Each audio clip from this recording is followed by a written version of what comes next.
So at this point, to summarize, we've done a whole bunch of hypothesis testing, and they really come down to two different tests, a z-test and a t-test. And the big difference between these two is that we know the actual population standard deviation. Here we use the unbiased estimate for the population standard deviation. And because we do that, we have different t-distributions based upon their degrees of freedom. The higher the degrees of freedom, the more closer to normal this distribution gets.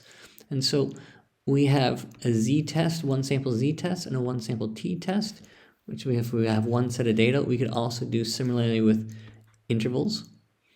With these, going back to these tests though, we know we have not equal to, less than, or greater than tests. For intervals, it has to be a greater than or not equal to test. We also have a two sample z-test. This is very rare to have a two sample z-test. You have to know the standard deviation of both populations, whereas this is far more common. Actually, these overall are more common, where you have two samples, and you have to have unbiased estimate.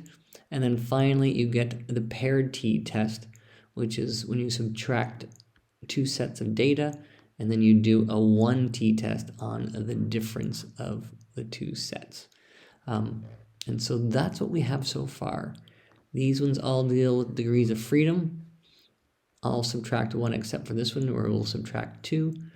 And this one here also, we will pool it.